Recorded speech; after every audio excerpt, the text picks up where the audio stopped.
Bonjour à tous. Aujourd'hui, nous allons parler de paralysie faciale. Alors la paralysie faciale, qu'est-ce que c'est? Eh bien, c'est une paralysie partielle ou totale de certains muscles du visage, de l'hémiface, donc de la moitié du visage. C'est lié à une lésion du nerf facial, donc le nerf numéro 7. Ce nerf, il naît à l'intérieur du cerveau, il traverse, il vient ensuite passer à l'arrière de l'oreille et il vient ensuite faire des ramifications sur la totalité du visage d'un côté et on a donc le même de l'autre côté du visage. Le nerf facial, il sert à trois choses. Il sert à commander, à faire fonctionner les muscles du visage. Ensuite, il sert à donner de la sensibilité, donc la sensation au niveau de l'oreille et au niveau de la langue, du goût. Et enfin, il a une fonction sécrétoire au niveau des glandes lacrymales, donc des larmes, au niveau du nez et au niveau des glandes salivaires. Ce qui explique qu'on a une perte de larmes, des difficultés aussi respiratoires et une sensation de manque de salive au moment de l'arrivée d'une paralysie faciale. Alors la paralysie faciale la plus courante, c'est la paralysie faciale périphérique, c'est-à-dire une atteinte du nerf à l'extérieur du cerveau.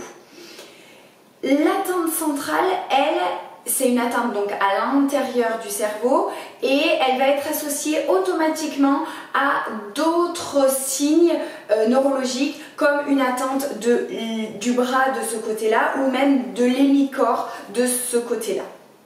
Là aujourd'hui, on va parler uniquement de la paralysie faciale périphérique.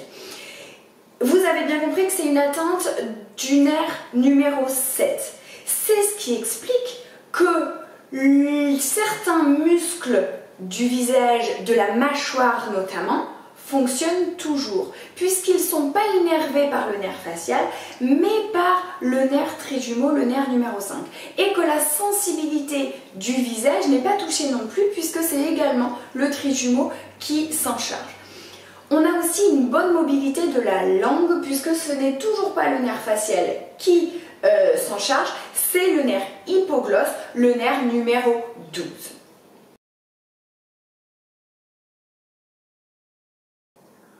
Alors maintenant, une question que je pense à peu près tous les patients atteints d'une paralysie faciale nous posent, c'est « mais comment c'est arrivé? Quelles sont les causes ?» Eh bien, dans 75% des cas, une paralysie faciale périphérique a une cause idiopathique. Ça veut dire qu'il n'y a pas de cause en vrai. On appelle aussi ça une paralysie faciale à frigorée ou une paralysie faciale de Bell ou une paralysie faciale d'origine virale puisque ça peut être lié au virus de l'herpès. C'est pas de cause réelle. C'est une arrivée qui va être assez rapide, en 24-48 heures. Elle va commencer par le bas du visage, les lèvres qui répondent moins bien quand on vient se brosser les dents ou mastiquer, puis l'œil dans la nuit qui va commencer à frotter et à ne plus se fermer, ou inversement, l'œil en premier et ensuite la bouche. Ça dépend un petit peu des gens. Les 25% restants de paralysie faciale périphérique sont liés à des problèmes de tumeurs, des problèmes infectieux comme un zona par exemple, des problèmes post-chirurgicaux, un traumatisme, un coup de couteau ou un objet contondant qui tombe sur le visage, ou aussi congénital au moment de l'accouchement.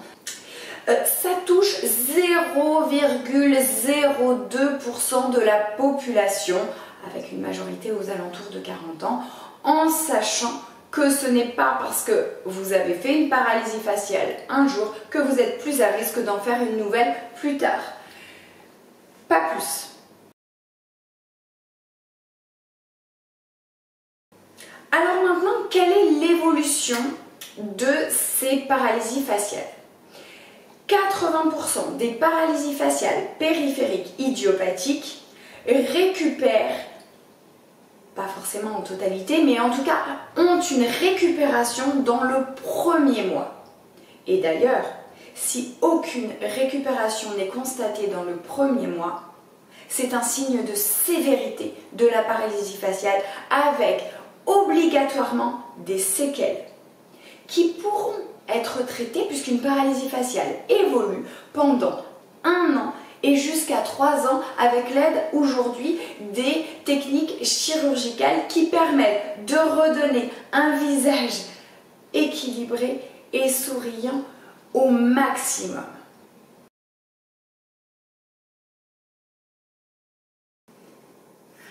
Alors maintenant, au niveau de la prise en charge d'une paralysie faciale en cabinet, comment ça se passe?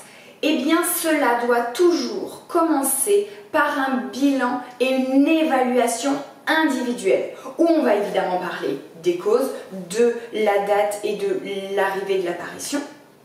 Ensuite, on va discuter du traitement qui a pu être mis en place aux urgences par le médecin traitant, par l'ORL, où vous allez avoir normalement des gouttes pour faire des larmes artificielles, on en a parlé tout à l'heure, pour protéger votre œil, un collier à base de vitamine A pour également protéger les muqueuses de l'œil, un antiviral et de la cortisone.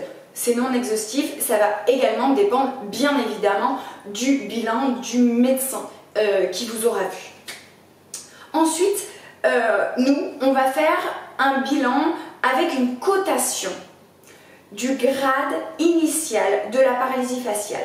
Ça, c'est une nomenclature internationale qui est normée. Il y a 6 grades, en sachant bien évidemment que le grade 5 et le grade 6 sont des grades de sévérité. Le grade 3 et 4, c'est une paralysie modérée, et le grade 1 et 2, 1 c'est quelqu'un de tout à fait normal, et 2 il y a quelques petites choses, mais comme beaucoup de visages qui sont aujourd'hui asymétriques, et ce qui fait le charme du visage. Ensuite, on va faire une évaluation de la commande musculaire des différents muscles du visage, en faisant fonctionner les muscles et en évaluant leur force, leur rapidité, le fait que le mouvement soit complet ou incomplet, et on va grader ça pour faire une évaluation qui pourra être reproduite à 1 mois, à 3 mois, à 6 mois et même parfois jusqu'à 1 an pour faire un point au niveau de l'évolution de la paralysie faciale. Au niveau du suivi et du rythme des séances de rééducation, moi je fonctionne en général toutes les semaines au début de la rééducation, puis j'espace à 15 jours, puis à 3 semaines, puis uniquement un bilan final en fonction de ce que je vous ai expliqué tout à l'heure. Cela dépend du praticien, en sachant que la prise en charge doit obligatoirement être individuelle, car cette rééducation est obligatoirement dépendante de vous. Vous allez être acteur à la maison de ce que l'on va vous apprendre en séance de rééducation. Il faut donc qu'on puisse avoir le temps et la disponibilité pour vous apprendre ces choses et que vous puissiez les reproduire sans erreur à la maison. Alors, en quoi vont consister ces différentes choses à faire à la maison? Eh bien, cela va consister en des massages à réaliser quotidiennement des 2 côtés de votre visage. Puis, ça va concerner aussi la protection de votre œil, puisque c'est la partie la plus compliquée au niveau de la paralysie faciale. Il faut protéger votre œil la nuit et le protéger correctement.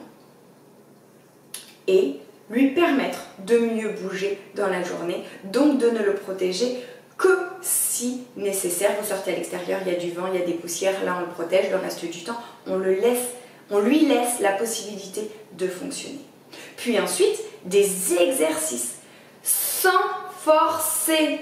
Ce n'est pas vos muscles qui sont atteints lors d'une paralysie faciale, c'est la commande de ces muscles-là par le nerf. Vos muscles, ils sont en bon état.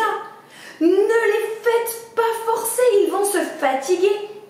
Et ça ne changera rien à la commande. Parlez gentiment à votre corps. Alors oui, je sais, vous voulez tous récupérer le plus vite possible. Je vous comprends. Le problème, c'est qu'en forçant comme des fous, 1, vous n'allez pas mieux récupérer.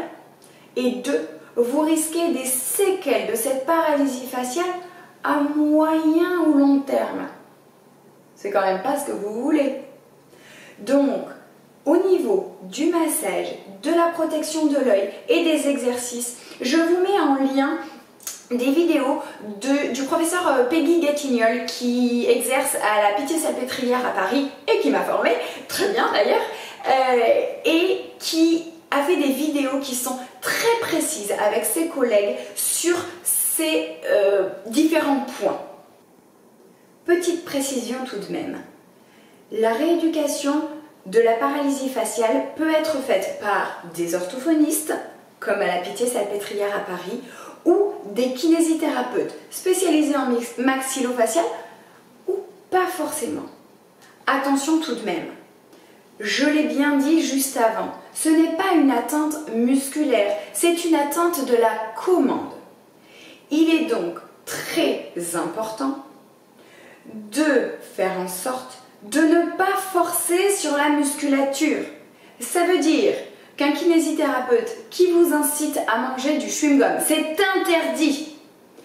Un kinésithérapeute qui vous met des appareils d'électrostimulation pour stimuler le muscle, c'est interdit. Cela ne sert à rien et va même être délétère pour votre rééducation. Les seules choses indiquées pour la rééducation sont la protection de l'œil, le massage, les petits exercices doux et ensuite la récupération des fonctions au fur et à mesure pour redonner un fonctionnement le plus équilibré possible à votre visage. Sans forcer. Jamais.